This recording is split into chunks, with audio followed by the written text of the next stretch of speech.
ሰላም ጤና ይስጥልን ውድ የቻናላችን ተከታታዮች ፕሮግራማችን ቤተሰቦች፣ ይህ አብዲ ራዋ ቲዩብ ነው።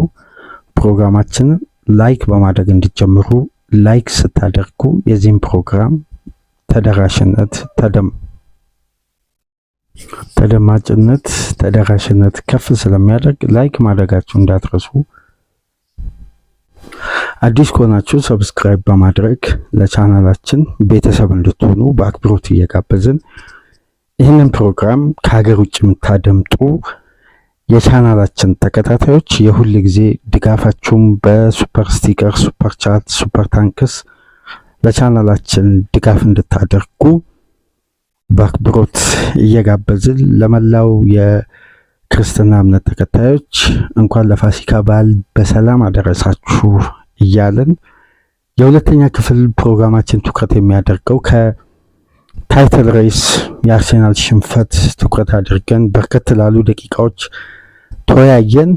ከሰሞኑ እንግዲህ ከውጤት የራቁት ሊቨርፑሎች በአሰልጣኝ አርነ ስሎት ከፍተኛ ተቃውሞ ድምጾች ከበስተጀርባ እየተሰሙ እንግዲህ ለደጋፊው ጥሩ ማስታገሻ፣ ለቀጣይ ጨዋታ ጥሩ የአእምሮ ዝግጅትና የድል መንፈስ ስፕሪት በተወሰነ መልኩ ወደ ዩኤፋ ሻምፒዮንስ ሊግ የአንፊልድ ፍልሚያ በጥሩ መነቃቃትና የስነቦና ጥንካሬ ይዞ ለመቅረብ የሚያስችል ጣፋጭና በጎ ውጤት በአንፊልድ ከክሊንሺት ጋር ከፈታኙ ስሎት ወደ ሊቨርፑል ቤት ከመጡበት ጊዜ አንስቶ ድል ማድረግ የተሳናቸውን የማርኮስ ሲልቫን ፉላም 2-0 በሆነ ድል ማሸነፍ ችለዋል። ይህን ጨዋታ በተመለከተ እንግዲህ ትኩረት እናደርጋለን። በመጀመሪያ ሊቨርፑላውያን የዚህ ፕሮግራም አድማጮች በመላው ዓለም የምታደምጡ እንኳን ደስ አላችሁ።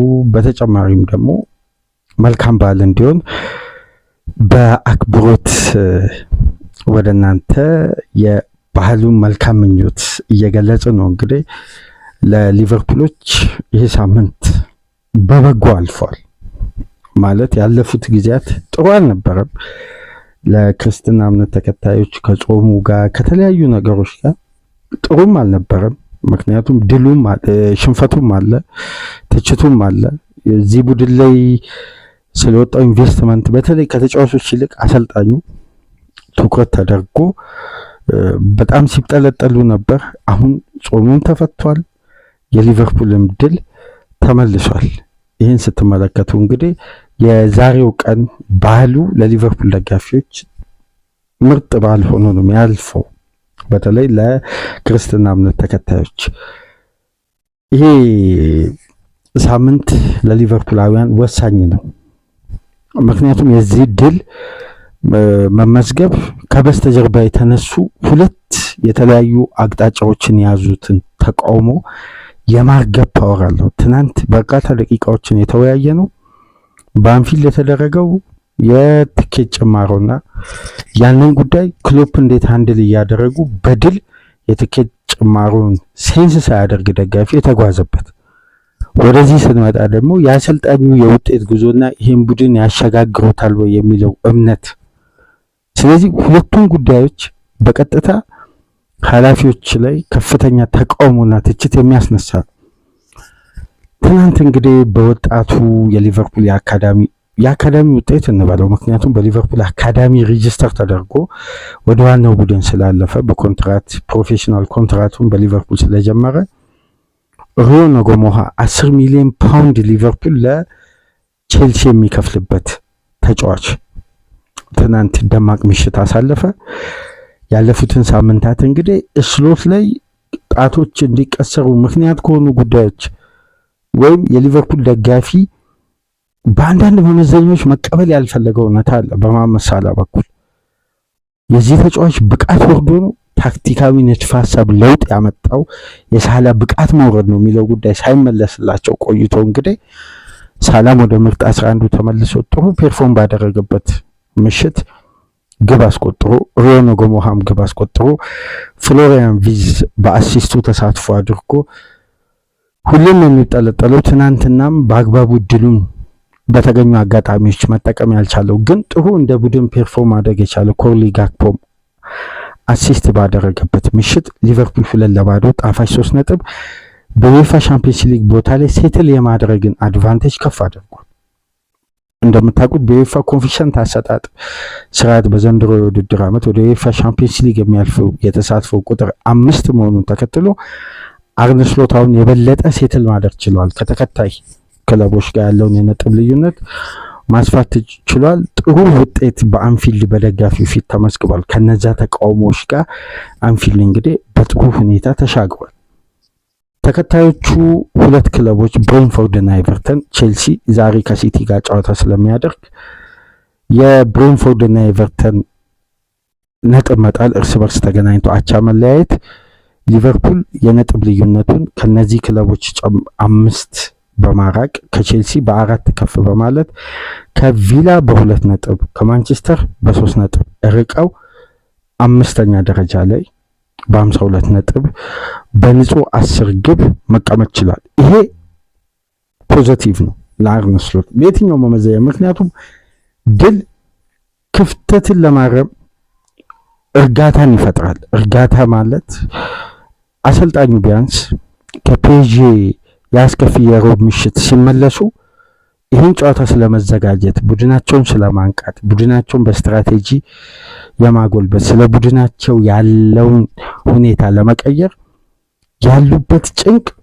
እንግዲህ እኛ በዘርፉ ላይ ባንኖር እንኳን ያ ጭንቅ ከውጭ ሆኖ ለሚመለከተው እንኳን በጣም ፈታኝ ነው። ምክንያቱም ይሄ ግዙፍ ክለብ ዋንጫ አሸንፎ የመጣ በኢንቨስትመንቱ ካዝናውን ሰብሮ ያን ሁሉ ሚሊዮን ፓውንዶች ለሱፐርስታሮች አውጥቶ ፍሬያማ የውድድር ዓመት አልነበረም። እንደውም ከዩኤፋ ሻምፒዮንስ ሊግ ቦታ ወጡ ከተባለ ተመልከቱ የሲቪው መውረድ። በአመቱ መጨረሻ የሊቨርፑል ኃላፊዎች ይህን ፕሮጀክት የማቃናት ፓወር የለህም ተብሎ በአንድ ቀጭን ደብዳቤ ነው የሚሰናበቱ። አስቡት የሊጉ ሻምፒዮን የሆነ አሰልጣኝ በቀጥታ በ3 ሰዓት ግምገማ ከስራ ሲሰናበት ይሄ ቀላል የሚባል አይደለም። ከዛም በኋላ ሌላ ክለብ ለመቅጠር ያለው ፍላጎት በውድ ተጫዋቾች በነዛ ክላስ ተጫዋቾች እንዴት ሊጉን አላሸነፈም? ጥርጣሬዎች ነው። ስለዚህ ሲቪያቸውን ማትረፍ ነው ስሎት፣ ክሬዲታቸውን ማጣት አይፈልጉም። ለዛም ይመስላል ለደጋፊው ጠንከር ያለ ጥሪ ያቀረቡ። አሁን ደጋፊ ማባበል አንዳንዴ ለእንዲህ አይነት ግዙፍ ክለብ አስፈላጊ መሆኑንም የተረዱ ይመስለኛል። የራሳቸውን ክሬዲት ከመፈለግና ስራቸውን ዲፌንድ ከማድረግ ውጪ ወርደው ደጋፊ ካጠገብ ከሌለ ቡድን ባዶ እንደሆነ የተረዱ ይመስለኛል። እና ከዚህ ጨዋታ ቀደም ብሎም ለደጋፊዎች ጥሪ ባደረጉት መሰረት እንግዲህ ከሜዳ ውጪ ተቃውሞ ነበር በትኬት ጭማሮ በኩል። ጨዋታው ሲጀምር ግን ምንም አይነት ባነር አልተመለከትንም። ልክ 15ኛ ደቂቃ ሲደርስ ግን ተቃውሞ ተጀመረ ሜዳ ውስጥ እሺ የሚል ይሄ ከፍተኛ የተቃውሞ ድምጽ፣ ይሄ ከፍተኛ ቡ የሚል ከፍተኛ የተቃውሞ ድምጽ ሳይሆን እሺ የሚል ነበር። ይሄ በጣም ከፍተኛ ተቃውሞ ሲኖር ይሄ በሊቨርፑል ቤት የተለመደ የተቃውሞ ጨዋታ ሲያልቅ የሚያሰሙት ድምጽ የጨዋታ ፐርፎርማንስ እና የቡድኑ ዕለታዊ ብቃት ነው። የክለብ አስተዳደር ላይ ግን እሺ የምትል ከባድ ድምጽ፣ ይሄ ሎያሊቲያችንን አትንፈጉብን፣ የትኬት ጭማሮን በጭራሽ አንደግፍም የሚል ባነር በኮፒንድ በኩል አለፈ። ጨዋታው ውስጥ ያልጠበቅናቸው ማለት ጨዋታው ሲጀምር ነው ተቃውሞ እንሰማለን ብለን ስንጠብቅ የነበረው። ከስቴዲየሙ ውጪ 38,000 ደጋፊ ተቃውሞውን በአግባቡ አሰምቶ ነው ወደ ሜዳ የገባው። ግን ትኩረቱ ጨዋታው ላይ ነበር። ምክንያቱም በተቃውሞ ጨዋታው ቢጀምር የተጫዋቾቹን ኮንሰንትሬሽን ይሰረቃል። ይሄ አያችሁ ሊቨርፑላዊነት ማለት ሰሞኑን ሳነሳ የነበረው ድጋፍን እንደቀላሉ ይሄ አሰልጣኝ እንደዚህ ካልሆነ እኔ ቡድኔን አቆማለሁ እንደሚባለው አይደለም። ሊቨርፑላዊነት የአሰልጣኝ ብቁ መሆን አለመሆን ጊዜ የሚፈታው ጉዳይ ነው። እንደሚባለው አሳማኝ ለዚህ ፕሮጀክት ግለሰብ ከሆኑ ይቀጥላሉ እኮ ከኛ በላይ በሙያው ላይ ማንም ቡድን የሌለው አስደናቂ ሻምፒዮኑ አስተዳዳሪዎች ያሉት ቡድን በድፍረት ልንገራችሁ ማንም ቡድን የለው። የትኛውም ቡድን እንግሊዝ ላይ ፈልጉ የሊቨርፑል አይነት ሻርፕ አስተዳዳሪ ያለበት ቡድን የለም። የትም ቡድን ይኸው ደጋግሜ ልንገራችሁ፣ ዓለም ላይ የዓለምን እግር ኳስ የመረዳት ፓወራቸውን አይደለም ከእንግሊዝ ክለቦች ከሀያላን ከባየር ሙኒክ እና ከሪያል ማድሪድ ምስክርነት የተሰጣቸው ትላልቅ ባለሙያዎች ነው ያሉት። ስለዚህ በሙያው ላይ ያለውን እያንዳንዱን ነጥብ ተከታትሎ መፍትሄ በማምጣትም ነው ክለቡን ለዚህ ደረጃ ማብቃት የቻሉት። አሁን ከገባንበትም ችግር እንወጣለን ብለው ፕሮጀክት የያዙት በደንብ እንደሚወጡም ያምናሉ። ይሄ አመት ግን በብዙ ውጣ ውረዶች በርካታ ይሄ የመለያ አመት ነው። ጥሬውንና ብስሉን የሚለዩበት አመት ተደርጎ ነው እየተወሰደ የሚገኘው እና ደጋፊው በዚህ ደረጃ በክለቡ ውጤት ምርጥ ሳይሆን ትኬት ተጨምሮ አስቡት፣ እዛ ያለው ደጋፊ ምን ያክል ጫና ሊያሳድር እንደሚችል። ለክለቡ እዛው ቅርብ ነው፣ እዛው ከተማ ውስጥ ነው ያለው። ስለዚህ እነዛ ድምጾችን ቲሙ ላይ ኢንፍሉዌንስ እንዲያደርግ አይፈልጉም። ስለዚህ አስተዳዳሪዎች ላይ ከስቴዲየም ውጭ ተቃውሞ አደረጉ። ከዛን 15 ደቂቃ ላይ ተቃውሞ አደረጉ። አንድ ግን በአንፊልድ በዘንድሮ ዓመት ይሄ በእንደነዚህ አይነት ጉዳዮች መሀል ላይ የማንመለከተውን ጉዳይ ተመልክተን ነበር። በደንብ ጨዋታውን ከ12 ተኩል ከ12 ሰዓት ጀምሮ የቲቪ መስኮታችሁን ከፍታችሁ የሊቨርፑልን ጨዋታ ለተመለከታችሁ ጨዋታውም ከመጀመሩ በፊት ደጋፊ ወደ ስቴዲየም ሲገባ አይታችኋል። የተጫዋቾች መውጫ ከስቴዲየም ውስጥ ወጥተው ወደ ሜዳ የሚገቡበት ቦታ ላይ ቢል ሆገን እና አርነ ስሎት ከአንድ ሰዓት በላይ ቆመው ሲያወሩ ነበር። ቢል ሆገን ማለት የሙሉ የሊቨርፑል አስተዳደር ማለት የፉትቦሉ ክፍል አይደለም፣ ሙሉ ሊቨርፑል የሚያስተዳድሩት ቢል ሆገን ናቸው። እሳቸው ከአርነ ስሎት ጋር ረጅም ሰዓት ቆመው ሲያወሩ ነበር። ትናንት በነበረን ቅድመ ጨዋታ ግምገማ ላይ ቢል ሆገን እንዴት ትዊተር ላይ እንዴት ኢንስታግራም ላይ ወጥተው ፖስት አደረጉ ውጥረት አለ ማለት ነው ስላችሁ ነበር። ትናንት ስቴዲየም እነ ሪቻርድ ዩዝን እነ ኤድዋርድን እነ ባሪ ሃተንን እነ ጁሊያን ዋርድን እያንዳንዱን የሊቨርፑል ስትራክቸርን ሰብስበው ነው ይዘው የመጡት። ሁሉም ስቴዲየም ውስጥ ነበር። ምክንያቱም ፊል አድርጉት፣ አስተዳደራዊ ሹመት ላይ ያለ የደጋፊውን ስሜት ፊል አብረን ነው የምናደርገው። የሚመጣውን ጉዳይ እኩል ነው የምንጋፈጠው እና ስቴዲየም ነበሩ። ተቃውሞውንም አድምጠውታል። ከውጭም ከውስጥም እንግዲህ የራሳቸው ውሳኔ ክለቡ ያስተላልፋል። ግን የትኬት ጭማሮ እንደማይቀንስ ነው አሁን ላይ ባለው መረጃ። ወደ ጨዋታው ስንመጣ ግን ስሎት ባለ ብዙ መፍትሄ ሀሳቦችን ዘንድሮ እየሞከሩ ክለቡ አልቃና ብሏቸው እንግዲህ ብዙ ውጣ ውረዶችን አልፈዋል። ትናንትና ግን እንዴት ጠንካራውን ፉላም በዛ የጨዋታ ስታይል ማሸነፍ ቻሉ? ሊቨርፑል ከ36 ደቂቃ በኋላ የግብ እድሉን በአግባቡ መጨረሱ ለዚህ ጨዋታ ለተገኘው 3 ነጥብ ሪዮ ነጎሞሃና መሐመድ ሳላ፣ ፍሎሪያን ቪዝና ሶቦስላይ ትልቁን ክሬዲት ሊወስዱ ይገባል። ከተከላካይ ክፍሉ ጥንካሬ አንዲ ሮበርትሰን፣ ቫንዳይክ፣ ኩናቴ እንዲሁም ጀረሚ ፍሪፖንግ በተጨማሪ ጄ ጎሜዝም ተቀይሮ ሊቨርፑል በፉላም አጋጣሚ ማባከን ብቻ ሳይሆን እውነትም ጥሩ ፐርፎርማንስ ሲታይ እንደምንተቸው ሁሉ ማድነቅም ያስፈልጋል። ትናንት ካለፉት ጨዋታዎች በጌም ፕላንም የተሻሉበት ግብ ላይ ያላቸውን እድል ደግሞ ለመጠቀም ያደረጉት ጥረትም ቢያንስ በኳሊቲና በክላስ የተጠናቀቁ መሆኑን ተከትሎ ሊቨርፑሎች የፒኤስጂውን ጨዋታ ይሄ ጨዋታ የመቀየር ቻንሱ ዝቅተኛ ነው፣ ክለቡን ስለምወድ ብቻ ልመልከት ብለው ቲቪ የሚከፍቱት ጨዋታ እንዳልሆነና ሊቨርፑል የአምስት ተጫዋቾችን ለውጥ አድርጎ የዛን ያክል የምርጥ 11 ለውጥ አድርጎ ማሸነፍ ከቻለ በምርጥ 11ዱ ምን አይነት ፓወርፉል ሊሆን ይችላል የሚለውን ኤክስፔክቴሽን ግን ደጋፊዎች ጭረዋል። ይሄን አሁን ትልቁ ሳይኮሎጂካል ቡስት ከአንፊልድ የተገኘው ድል የአምስት ተጫዋች ለውጥ ከምርጥ 11ዱ። ምክንያቱም ፓርክ ዲ ፍራንስ ላይ የተሰለፈው ምርጥ 11ዱ ነው። መቼም በፓሪስ ደረጃ አፈራርቅ ያለው አይሉ አሰልጣኙ። ስለዚህ በምርጥ 11ዱ ላይ ያየናቸው ተጫዋቾች አምስት ተጫዋች ተቀይሮ ሲገባ በሁለተኛ ቡድን አማራጭን ተጠቅመው ነው። ስለዚህ የታየው እንቅስቃሴ በየትኛውም መመዘኛ ይሁን ፖዚቲቭ ነው። ስለዚህ ይህን ፖዚቲቭ ጉዳይ በተሟላ ቡድን ዩሮፒያን ናይት አንፊልድ ላይ ደጋፊው በቅሬታ ውስጥ በውጤት እጦት በትኬት ጭማሪ ውስጥ ያለውን ደጋፊ በድል ሲመለስ አይ ዩሮፒያን ናይትን አንፊልድን ማስመሰል እንችላለን። አያችሁት ፖዚቲቭ ጉዳዮችን ድል እንዴት እንደሚጠራ። ብዙ መጠናከር ያለበት ትናንትናም የታዩ ድክመቶች አሉ፣ ግን ድል የሚሸፍናቸው አእምሯዊ ዝግጁነት አለ። ድል የሚያነሳሳቸው ፍላጎቶች አሉ። ሊቨርፑል ቤት ትንሽ መሸርሸሩ ትልቅ አደጋ ይዞ እየመጣ የሚገኘው አእምሯዊ ዝግጁነትና ይሄ የአሸናፊነት ስፕሪት። አንዳንዴ በደመ ነፍስ ጉዳዮች ምላሽ ሲያገኙ አስተውላችሁ አታውቁም? እግር ኳሶች በደመ ነፍስ ለምሳሌ በደመ ነፍስ የጨዋታ አጋጣሚዎች ሲቀየር ከታክቲክ ንድፈ ሐሳብ በዘለለ የሜዳ ውስጥ አድቫንቴጅ ጉዳዮችን በአንዴ ሲቀይር ካስተዋላችሁ አላውቅም።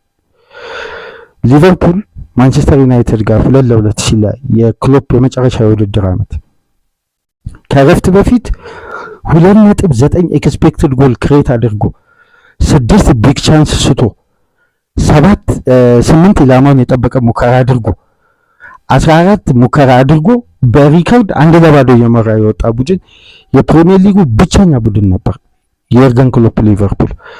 ታስታውሳላችሁ? በዛም ወቅት ግቡን ሉዊስ ዲያዝ አስቆጠረ። ሊቨርፑል የወሰደውን ኳስ ሁሉ ይስታል። በደመነፍስና በስፕሪት ጨዋታ እንዴት እንደሚቀየር የምታስተውሉት። ሁለተኛው 45 ጀመረ። የሊቨርፑል ዶሚኔት ቀጥሏል። ጃሬል ካውንሳ ግን ያችን ፓስ ተሳሳተ። ማንቸስተር ዩናይትድ ጨዋታውን ቀየረ። አንድ ተርኒንግ ፖይንት ማንቸስተር ይፈልግ ነበር። አሁን ሊቨርፑል በስትራክቸርና በቡድኑ አዳፕት ባደረገው ሲስተም መጥቶ ጨዋታን ሱፐር ዶሚኔት ሆኖ ለማሸነፍ ሲዝኑ አብቅቷል። ግን ስትራቴጂካል ይሄ ሆም አድቫንቴጅ፣ ጌም ሞመንተም፣ የጌሙን ተርኒንግ ፖይንት ይሄ ጨዋታ የሚፈጥራቸውን አጋጣሚዎች የመጠቀም ፓወሩን ግን ክለቡ መቼ መጠቀም ይችላል? አሁን ልዩነቱ እዚህ ጋር ነው። በክላሲክ ግንባታ፣ በክላሲክ ስትራክቸር፣ በክላሲክ ካራክተር መጥቶ የማሸነፍ ባህሪን ሊቨርፑል ዓመቱን ሙሉ ካላሳየን ምንድነው ሊጠቀም የሚችለው? ቢግ ሞመንት፣ ይሄ በደመ ነፍስ ጨዋታ ላይ የሚቀየሩ አጋጣሚዎች፣ ሆም አድቫንቴጅ እና የጨዋታ ዕለት የሚፈጥራቸው ጉዳዮች አሉ። አሁን ዩሮፒያን ናይት ሊቨርፑል ቤት አንዳንድ ያልተጠበቁ ምሽቶች ሲደረጉ ደመ ነፍሳዊ አይደለም። የተያዘው ዌቭሌንግዝ በደጋፊው ስሜት በክለቡ ያጫወት ስትራክቸር ጋር ተያያዙ። አሁን ያንን በአንድ ጨዋታ ይመልሱታል አይደለም። ሊቨርፑል ግን ለዩሮፒያን ናይት ስንቅ የሚሆን ድልን በአንፊልድ አስመዝግቧል። ይሄ ደጋፊው በሆነ ፍላጎት በሆነ አዲስ አጋጣሚ ይሄን ታሪክ መድገም የሚችል ፓወር አለው። ይሄን ታሪክ መድገም የሚችል የክለብ ስነቦና አለው። ይሄን ታሪክ ማምጣት የሚችል የራሱ የሆነ ባህልና ይዞ የዘለቀው ረጅም ጊዜ ታሪክ አለ። ስለዚህ ያንን ለመፈጸም ያንን ፓወር ለመጠቀም ሐሳባዊ የሆኑ ጉዳዮችን ለማምጣት ፍንጭ ማየት አለበት። ድል መመለስ አለበት። ድልን ሴንስ ሳያደርግ በባዶ ተስፋ የለም። ስለዚህ ከፔጆ ጨዋታ በፊት የፉላም ድል ለሊቨርፑል በጣም በጣም ወሳኝ በጣም ከፍተኛ ድል ነው። ይሄ ብዙ ልናወራለት እንችላለን። ታክቲካዊ ንድፈ ሐሳቡን አይደለም፣ ስፕሪቱን በጣም ምናልባት በጥልቀት ጉዳዮችን በኤክስ ገጽ የምትከታተሉ ተቃውሞዎቹ የሚሰሙበት መንገድ አንዳንዴ የተሸረሸሩ የቡድን ባህል ጭምር እንዳለ ይነሳ ነበር። አርብ ዕለት በጣም ይነሳ ነበር። አሁን እነዛን ጉዳዮች ሁሉ ሃንድል አድርጓል። ስለዚህ ስሎት 2 ቀን አላቸው። 2 ቀን 48 ሰዓት በእግር ኳስ በጣም ረጅም፣ ለሚዘጋጅ ቡድን አጭር ሊሆን ይችላል፣ ግን በእግር ኳስ ረጅም። አሁን አእምሯቸው ሴትል አድርጎ ፔዥን ታርጌት ማድረግ ይችላሉ አሰልጣኙ። ለመሰላችሁ ይህን ጨዋታ ነጥብ ጥለው የፔዥን ምሽት ደጋፊ ቢጠሩ ምርጥ የጨዋታ ስትራክቸር ይዘው ቢቀርቡ ደጋፊው ይቀበላል፣ ያምንብኛል የሚለውን ስሜት አጥተዋል። አሁን ደጋፊው ራሱ አይ ሊቨርፑል ሳይኮሎጂካሊ የክለቡ ደጋፊ እኛ ብንገባ እኛ የዩሮፒያን ናይትን አንፊልድን ብናስመስል ክለቡን የበለጠ አነሳስተን ወደሚፈለገው ግን ማምጣት እንችላለን የሚል ሞራል የሚሰጥ ድል ነው። ለዚህ ነው የፉልሃሙ ድል ዘርፈ ብዙ ጉዳዮችን ይዞ ነው ወደ አንፊልድ የመጣው ብለው ከጨዋታ በኋላ ግሬቭ ኢቫንስን የአትሌቲክሱን ዘጋቢ ዘ ታይምስ ላይ እነ ጃኮብስም እነ ፖል ጆይስም እየጻፉ የሚገኙት ይሄ ነው። ስፕሪትን አንድነትን የመመለስ ፓወር ያለው ድል ነው። በዛ ላይ ደግሞ ይሄን ስፕሪት ደጋፊው ማየት በሚፈልጋቸው ሁለት ተጫዋቾች ማግኘቱን አንደኛው የክለባችንን ሌጀንድ ፓርክ ዲ ፍራንስ ላይ አስቀምጠው እስሎት ምን አይነት ድል ፈልገው ነበር ሲል ነበር ዴቪድ ሊች ከክለቡ ላይ ኢንፍሉዌንስ የሆነ በመረጃ በኩል ውስጥ አዋቂ እንደሆነ የሚናገርለት እነ ጄምስ ፒርስ ምን ሲሉ ነበር? ኢንድ ኦፍ ዘ ኢራ ነው ግን ናት ኢት ኢዝ ኢንድ ኦፍ ዘ ይር እያሉ ነበር። አው ያ ኢራ አብቅቷል አሉ። ግን ፓርክ ዲ ፍራንስ ላይ ኤክስፒሪየንሳቸው አነስተኛ የሆኑ ተጫዋቾችን የቢግ ጨዋታ አይደንቲቲ ያለውን ተጫዋች አስቀምጠው ከፓርክ ዲ ፍራንስ ውጤት መፈለጋቸው እስሎት ይሄ የሚቃዡ አሰልጣኞች ናቸው ሲላቸው ነበር የሊቨርፑል ዘጋቢዎች። አሁን ግን ስትመለከቱ ምንድነው የሊቨርፑል ደጋፊ ሌጀንዳቸውን በጣም አጥብቀው ይወዳሉ፣ ያከብራሉ፣ ከፍ አድርገው ይመለከታሉ። እንደነዚህ አይነት ተጫዋቾችን ፕሮቴክት ማድረግ ደግሞ የክለቡ ባህል ነው። ተመልከቱ ሉዊስ ሱዋሬዝ በዓለም አቀፍ ደረጃ ያ ሁሉ ውዥብኝ ሲወርድበት ግን ሊቨርፑሎች ለሽያጭ አላወጡ። ዘረኛ ነው ሲባል እንደዚህ ነው ሲባል አላወጡትም። ጠብቀው ግን የክለቡ ሌጀንድ አደረጉ ሱዋሬዝ። ሊቨርፑል አውጥቶ ተጫዋቹን ፊት ለፊት ላይ አያጋፍጥም። እስሎት ግን ሌጀንዳችንን አላከበሩም ብለው እስሎት ላይ ጀርባ ከሚሰጧቸው ጉዳዮች መካከል አንዱ መሐመድ ሳላህ ጉዳይ ነው። ትናንት እሱ አስቆጠረ። የአንፊልድን ስፕሪት ተመለከታችሁ?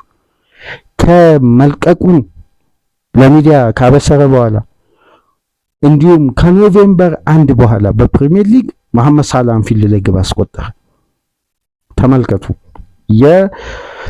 የደጋፊውን ቁርኝት ስሜት እንዴት ያንን ሊቨርፑላውያን መርሳት የሚፈልጉትን ምሽቶችና የዛሬ ሳምንት የነበረውን ሽንፈት ከውስጣቸው ማውጣት የፈለጉበትን ሂደት አንዳንዴ የተጋጣሚ አይነት አይደለም የድሉ አይነት ነው ጉዳዮች የሚቀይረው። ሳላህ አስቆጠረ። ቀደም ብሎ ግን ደጋፊው በደም በአንፊልድ ዙሪያ ግን የሚጻፉ ጽሁፎችን የሊቨርፑል ደጋፊዎች በኮሜንት መስጫ አስቀምጡ። እያንዳንዱን ፔጆች አስቀምጥላችኋለሁ ወይም አንድ በደንብ ላይክ ያገኘ ኮሜንት ላይ እያንዳንዱን በኤክስ ገጽ መረጃዎች የምታገኙበትን በአንፊልድ ዙሪያ የሚወጡ ዕለታዊ መረጃዎችን እያንዳንዱ የዘጋቢዎችንም የኤክስ ገጾችንም አስቀምጥላችኋለሁ። በጣም የሚገርባችሁ አርብ ምሽት አንድ ጉዳይ ተመለከትኩ። ፖል ግሮስት በቅርቡ ከዶሚኒክ ሶቦዝላይ ጋር ኢንተርቪው ነበረው ታስታውሱ እንደሆነ እና ሊቨርፑል ስለመቆየት ምናምን ያነሳበት በዛ ኢንተርቪው ላይ በሊቨርፑል ቤት ከፊት ለፊት ምን ይታያል የሚል አይነት ጥያቄ ቀርቦለት ከሊቨርፑል ጋር ረጅም ዓመታት በስኬት የመቆየት ይሄን ክለብ በአምበልነት እየመራው ስኬታማ መሆን እፈልጋለሁ፣ ትልቁ ህልሜ ይሄ ነው አለ። በዛ ውስጥ ግን አንድ ጉዳይ ገልጾ ነበር። እነ ሪዮ ነጎሞሃን ስንመለከት ግን ሊቨርፑል ከፊት ለፊት ያሉት ጊዜያት በጣም አስደናቂ ናቸዋል። እነ ዊዘን አይ እኛ ወደ ክላሳችን እንደምንመለስ አምንበታለሁ። እነ ኢሳቅን ስንመለከት ደግሞ የበለጠ ያስቆጣሪነታችንን ባህል ከአጭር ጊዜ በኋላ መመለስ እንደምንችል ከነኤኬቲኬ ጋር በደንብ ተማመናለሁ ሲል ነበር። ስለ ቲሙ ፕሮጀክት ነው የሚያወራው። በነገራችን የሪዮ ነጎሞሃ ጉዳይ ትናንትና በሊቨርፑል ኢኮ በይሄ ማሽዴ የሚሸጡ መጽሔቶች አሉ አይደል? ሊቨርፑል ኢኮ ላይ ፊል ቶምሰን የቀድሞ የጄራርድ ሁዌ ምክትል አሰልጣኝ አንዳንድ ጉዳዮችን ይጽፋል በሊቨርፑል ኢኮ እና ትናንት በጨዋታ ዕለት ለታተሙ መጽሔቶች የፊት ገጽ አብዛኛው የነበረው ሪዮ ነጎሞሃ ድምፅን ስበር በአንፊልድ ተርን አድርግ የሚል ትልቅ ጽሑፍ አለ ከፊት ለፊት እና ምናልባት ወደ ዌብሳይቶች ላይ ካገኘው በቀጣይ ቀናት ምስሉን አሳያችኋለሁ። በጣም የሚያስደንቅ ፓሽን ያለው ይሄ ከጨዋታ በፊት ስካርፕ መጽሔቶች ምናምን በሚሸጡበት የአብዛኛው ህትመቶች የፊት ገጽ የነበረው ሪዮ ኖጎሞሃ ነው። ለመሰላችሁ ሊቨርፑል ከክንፍ በሚነሱ ተጫዋቾች በቅርብ ዓመታት የሚፈጥረው ልዩነት በጣም ሱፐር ዳይናሚክ ነው። ዘንድሮ ያ የጨዋታ ሂደት ከሊቨርፑል ዘንድ ጠፍቷል። ማኔን ተመልከቱ፣ ሳላን፣ ዲያዝን በቅርብ ዓመት ውስጥ ምንም እንኳን የሊቨርፑል ደጋፊዎች ባያምኑበትም እና ራሂም ስተርሊንግን ባያምኑበትም እላችሁ የአካዳሚ ተጫዋች ሆኖ ካዲ ብለው ስለሚያስቡ ያው ወደ ሌላ ክለብ ሄደ በአብዛኛው ክለብ የሚታይበት እይታ በቅርብ ዓመት ሊቨርፑል የክንፍ ተጫዋች እጦት የለበትም። አሁን ግን በጋክፖ ብቃት ደስተኛ ያልሆኑ ያልረኩ ደጋፊዎች ቁጥር በመላው ዓለም ከፍ ስላሉ ለዚህ ወጣት ቲኔጀር እድል ስጡት የሚል ድምፅ በቅርቡ ይሰማል። አንድ ወቅት አንስቼላችሁ ነበር። ኖጎሞሃን ለምን አታሰልፍም የሚል ፕሬዠር አለ ስሎት ላይ። ይህንን ተከትሎ አሰልጣኙ የተጫዋቹን እድገትና ደቂቃ የማግኘት ሁኔታን እኛን የምንወስነው እድሜውን ከግምት ውስጥ አስገቡ እያሉ በጣም ሲበሳጩ ነበር። ከእድሜው በላይ ፕሬዠር አታደርጉ፣ ጊዜውን ጠብቆ ይደግ ሲል ነበር። ትናንትና እድሉን አገኘ። ግን ኖጎሞሃ የሚያስገርማችሁ ነገር እድሉን ሲያገኝ በሊቨርፑል ቤት ይሄ እድል አግኝቶ የሚጠቀም ተጫዋች ማለት በቅርብ ዓመት ውስጥ ኖጎሞሃ አይነት በአግባቡ ደቂቃን የሚጠቀም ተጫዋች የማያባክን የገባበት ሚሽን ኢንፍሉዌንስን በአግባቡ ተወጥቶ የሚወጣ ተጫዋች። አሁን ይሄ የ17 ዓመት ወጣት ተጫዋች በአንፊልድ የራሂም ስተርሊንግን ሪካርድ የሰበረበትን ግብ ከፍሎሪያን ቪትዝ ጋር በተደጋጋሚ በፈጠሩት ሊንክአፕ ያውም አስደናቂ ሊንክአፕ ሁለቱ መካከል በነበረው ፍጹም አስደናቂ መግባባት 2-3 ኳሶች ላይ ጥረት አደረጉ። በቀጣይም እንግዲህ በአስደናቂ ውሳኔ ተጫዋቹ ግሩም ግብ ማስቆጠር ቻለ። የጎሉ አይነት ደግሞ የበለጠ ሊቨርፑል ከክንፍ ተጫዋቾች ሲያይ የነበረው ባህል ነው።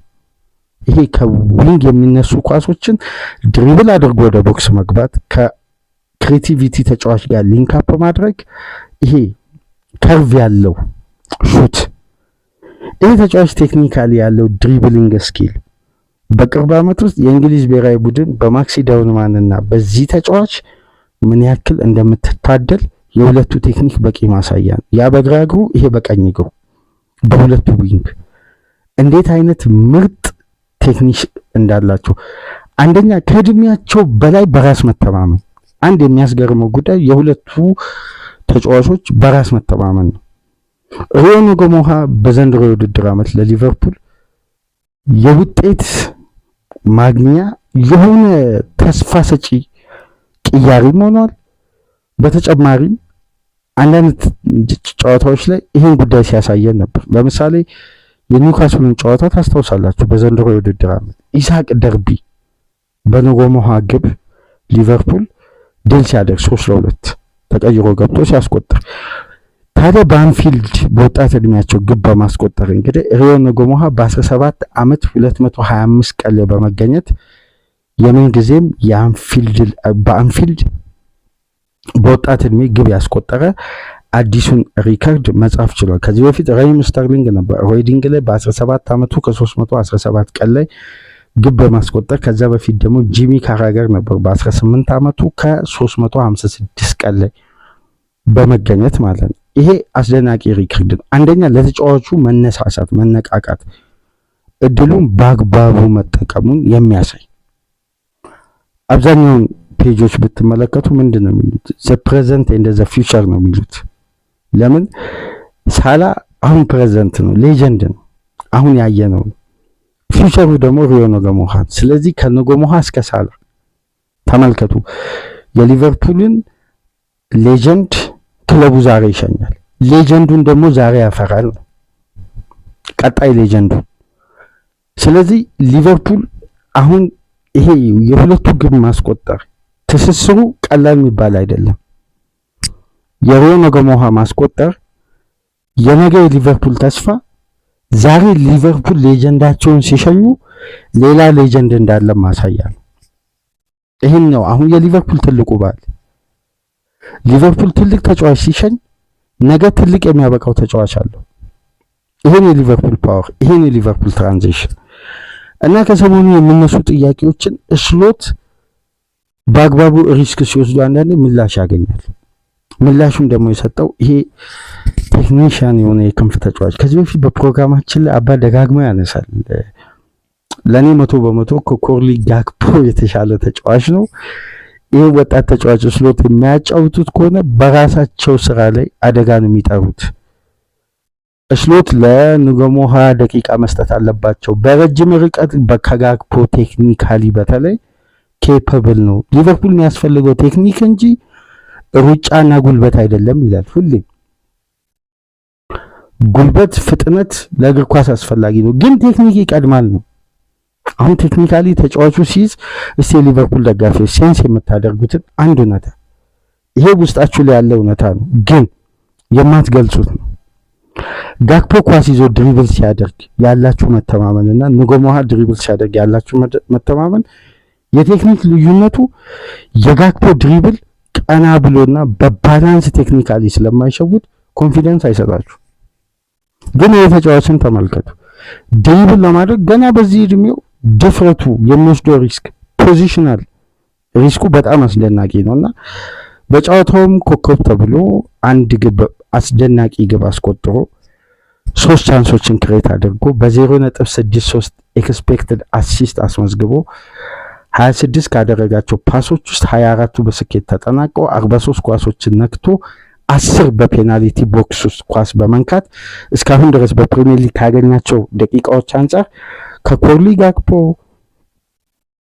በተሻለ ሁኔታ በአማካይ በየጨዋታው ሪዮ ንጎሞሃ ካገኘው ደቂቃ አንጻር በጨዋታ 7 ኳሶችን በተጋጣሚ የመጫወቻ ቦክስ መንካት ይችላል። ሁለቱም ወደ አደጋ የመቀየር እድሉ ሰፊ ነው። 6 ኳሶችን ሪከቨር በማድረግ ያጠናቀቀው ይሄ የአንፊልድ ቀጣይ ሌጀንድ ከሌላኛው ሌጀንድ አልጋውን እንግዲህ አልጋ ወራሽ ሆኗል።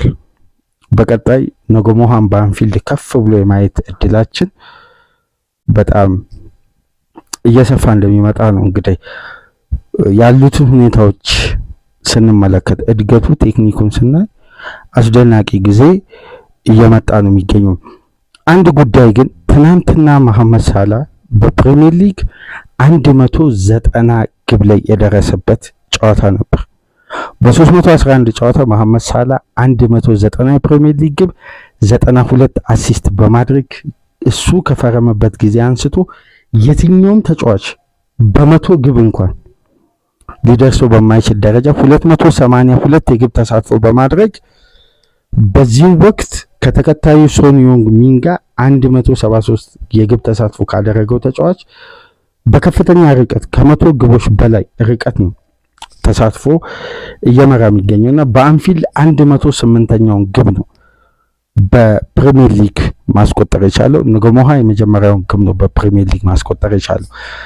ሳላ ግን ነን ፔናልቲ ጎሎችም ያለ ፔናልቲ የግብ ተሳትፎ በማድረግ በፕሪሚየር ሊጉ ታሪክ አዲስ ሪከርድ አስመዝግቧል። 5ኛ ደረጃ ላይ መቀመጥ የቻለበት 250 የግብ ተሳትፎ 157 ግብ 93 አሲስት በማድረግ በቀጥታ የፕሪሚየር ሊግ ተጫዋች በፕሪሚየር ሊጉ ያደረገው የሊግ ተሳትፎ ግብ ያለ ፔናልቲ የተመዘገቡ ሪከርዶች ላይ የምንጊዜውም ቶፕ 5 ተጫዋቾች ተርታ መሐመድ ሳላህ መካተት ችሏል። የመጨረሻ ነጥብ የሚሆነው የትናንትናው ጨዋታ ትልቁ ማረጋገጫ ብዬ በግሌ የተመለከትኩት አንድ ፍንትው ያለ እውነታ አይተናል። ሊቨርፑል ከረፍት በፊት ዶሚኔት አድርጓል። ከረፍት በኋላ ጨዋታ ተበልጧል። ግን ጌሙን በመረጠው መንገድ ኮንትሮል አድርጓል። የሚያሰጉ ጭንቀት ውስጥ የሚከቱ ሙከራዎች ሊቨርፑል ላይ ቢደረግም በፉላም በኩል ፈተና ነበር ከረፍት መልስ። ምን ግን ታዘባችሁ? 245 ሊቨርፑል ባንዴ እንደዛ አይነት አድቫንቴጅ እንዴት ሊወሰድበት ቻለ? እኔ ግን አንድ ስጋት አለኝ አድማጮች። ትልቁ ስጋቴና ጥያቄ አሁን በግልጽ ይሄን የውድድር ዓመት ከጨዋታ ጨዋታ ሪቪው ስናደርግ እንደ ቡድን ሊቨርፑል ላይ የምናነሳቸው ክፍተቶች አሉ። አሁን ግን ሊቨርፑል እንደ ቡድን ከሚነሱ ክፍተቶች ይልቅ ኢንዲቪጁዋል ክፍተቶች እኔ በግሌ እየበዙብኝ የመጣ ይመስለኛል። እኔ ይሄ የግል እይታዬ ነው። ሊቨርፑል ከረፍት በፊት ቢያንስ ቦል ሪከቨሪን በቁጥር ካያችሁ 78 በመቶ ነው። ፉላም 46 በመቶ ነው። ሰከንድ ሃፍ ሊቨርፑል 54 በመቶ ነው። ፉላም 81 በመቶ ነው ቦል ሪከቨሪ። ለምን ይሄ ሰፊ ለውጥ እንዴት ባንዴ ተደረገ? ትልቁ ልዩነት ኮርቲስ ጆንስ ተጎድቶ ወጣ፣ ራያን ግራቨንበርክ ገባ፣ የሊቨርፑል አማካይ ተበለጠ። የበለጠው ኦቨርሎዱ ከረፍት በኋላ ተመልከቱ። ሰቦዝ ላይ እላይታች ይላል፣ እዚህ ኢንተርሰፕት ያደርጋል፣ እዚያ ያጠቃል። የግራቨንበርክ ለሊቨርፑል መዳከም አንዱ ምክንያት እየሆነ የመጣ ይመስለኛል። አሁን ያልተገለጠልን በውድድር ዓመቱ በደንብ ያላስተዋል ነው፣ ግን የትናንትናው ጨዋታ የበለጠ አስተማሪ የሆነ ይመስለኛል። ኮርቲስ ጆንስ እያለ ሊቨርፑል አማካይ ክፍሉ በጭራሽ አልተበለጠም። በደንብ ልብ ብላችሁ ከተመለከታችሁ ዊድዘ እንዴት ነበር ሲንሸራሸር የነበረው ከረፍት በፊት። ከረፍት በኋላ ይሄ ተጫዋች ኳስ ለማስጣል ሜዳ ኪሎ ሜትር ከቨር ማድረግ ጀመረ። የግራቨንበርክ ከቨር ለተከላካዩም ለአማካዩም በቂ አልነበረም። ይሄ ተጫዋች ላይ እኔ በግሌ ጥያቄ አለኝ። በቅርብ ሳምንት ሰፋ ያለ ጉዳዮችን ቁጥሮችን ሰብስቤ መረጃዎችን አጠናክሬ የበለጠ ፎከስ አድርገን ከየሙቭመንቱ ያለፉትን 10 ጨዋታ ቢያንስ 78ቱን ጨዋታ 90 ደቂቃ ለእናንተ መረጃውን ለማድረስ ስል ደጋግሜ አያቸዋለሁ። ሃይላይቶችን እመለከታለሁ። በራያን ግራቨንበርክ ዙሪያ በደንብ ፎከስ ማድረግ ያለብን ይመስለኛል። ትናንትና የሊቨርፑል ትልቁ ለውጥ ከረፍት በፊትና ከረፍት በኋላ የነበረው በግሌ ራያን ግራቨንበርክ ወደ ሜዳ ገባ። የሊቨርፑል ክፍተት እየበዛ መጣ። በጣም ተከላካይ መስመሩ ተጋለጠ። ግን ቫንዳይክና ኩናቴ ጥሩ ስትሪንግዝ አሳይቷል። ጥሩ የነበራቸው በተለይ አንዲ ሮበርትሰን ምርጥ ተጫዋች ነበር ትናንትና። አሁን ሁኔታዎችን ስንመለከት ሰቦዝ ላይ ሜዳ ውስጥ በጣም ወርክ ሬቱ ከፍ የሚለው አማካይ ስፍራ ላይ ኮርቲስ ራያን ግራቨንበርክ ሲኖሩ፣ አድማጮች በደንብ ልብ ብላችሁ አስታውሱ። ፓላስ እና ሊቨርፑል ኮሚቲ ሺልድ የፍጻሜ ጨዋታ ሲያደርጉ ፈርስት ሃፍ የሊቨርፑል ሻርፕ እንቅስቃሴ በኮርቲስ ጆንስ እና በሰቦዝ ላይ መካከል ነበር። አስታውሱ። ሊቨርፑል እነዚህም ሁለት ተጫዋቾች ሲያጫውት ዊዘ በጣም አማካይ ክፍል ላይ ምቾት ያገኛል። አስታውሱ የኢንትራ ፍራንክፈርቱን አዌ ማች ፍራንክፈርት ሜዳ ላይ ሊቨርፑል 5-1 ሲያሸንፍ ዊዘ በሊቨርፑል ማሊያ 2 አሲስት ሲያደርግ ለምሳላችሁ ኳስን የሚያደርሰው ኳስን የሚቀበለው ሰጪም ተቀባይም ቀርቦ የሚጫወት አማካይ ስላለ ራያን ግራቨንበርክ ከአማካይም ይነጠላል፣ ከተከላካዩም ከቨር በፖዚሽኑ ላይ አይገኝም። ስለዚህ ሊቨርፑል ቦል ሪከቨሪው ስለሚቸገር ሰቦዝ ላይ ሪከቨር ለማድረግ እያንዳንዱ ኤሪያ ላይ ይገኛል። ይህን ጉዳይ ስሎት ትኩረት የሰጡት አይመስለኝም፣ ወይም ለሀገራቸው ልጅ ሳይድ መያዛቸውን ነው የምናስተውለው። የራያን ግራቨንበርክ ብቃት ላይ ግን በቅርቡ ፎከስ እናደርጋለን። ይሄ ተጫዋች ለሊቨርፑል የዘንድሮ የውድድር ዓመት የአማካይ ክፍል ከአሌክሲስ ማካሊስተር ወቀሳ የበለጠ የራያን ግራቨንበርክን ብቃት መመዘን ያለብን ይመስለኛል። ለማንኛውም ይሄን ጉዳይ ያስመሩበትና በቀጣይ ጊዜያት እንወያያለን። ለማንኛውም ፕሮግራማችንን ላይክ፣ ሼር፣ ሰብስክራይብ ማድረጋችሁ እንዳትረሱ። መልካም በዓል ለክርስትና እምነት ተከታዮች እየተመኘን በሱፐር ስቲከር፣ በሱፐር ቻት፣ በሱፐር ታንክስ ድጋፍ ማድረጋችሁ እንዳትረሱ። መልካም የበዓል ጊዜ እንዲሆንላችሁ ተመኘን። የሊቨርፑል ደጋፊዎች እንኳን ደስ አላችሁ። በቼልሲና ማንቸስተር ሲቲ ፕሪቪው ተመልሰን እንመጣለን። ሰላም ቆዩ።